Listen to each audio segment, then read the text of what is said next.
Yeah, because that can turn them away. That can make them not want to turn to God. And at the end of the day, that's the focus, is to get them to come to him. And so I would never do that to anyone. I just have to walk my walk and ask God to shine through me.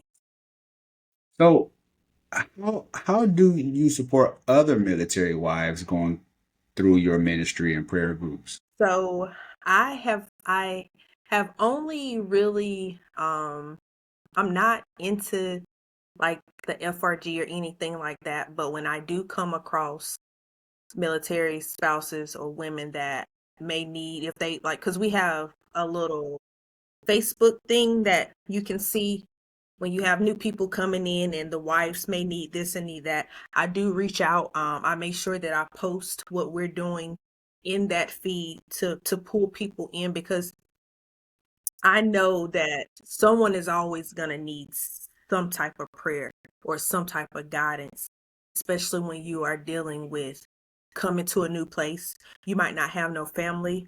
Depending on you coming here, your husband might not be with you when you're coming. So I'm always open to being that support system for those who are in need.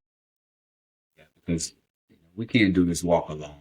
You never know who God will put in our pathway to have that walk with us. Exactly. So to be there, I mean, that's half the battle. Because a lot of times people will be like, I'm alone, or I don't have anybody to talk to. I don't, even in this big social media age that we live in. And so just to be able to expand that olive branch, I love. So looking back, what do you wish you had known earlier about loving and serving a spouse in the military? Challenges. Any marriage or relationship is going to have challenges, but I think it is slightly different whenever you are dealing with someone who's in the military, because they've been conditioned, they've been trained. And he doesn't my husband doesn't do it often, but sometimes I have to let him know I'm not one of your soldiers.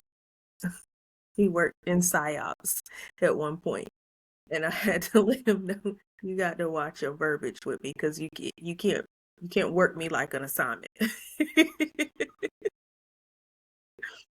And so Amen. it's just times at that, and learning that there is things that is truly them, and then there's things that is the military. And I think once you can learn how to navigate in between those two, you can do what you need to do.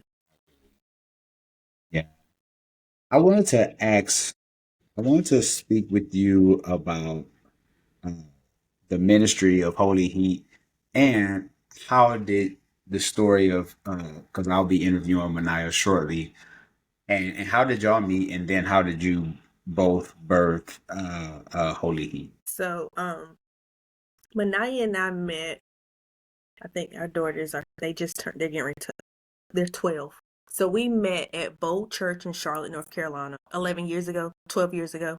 Our daughters were babies, and we were bypassing each other, and the girls reached out, the babies reached out and grabbed each other, so it stopped us immediately, and that was the connection, and it's just been us since then.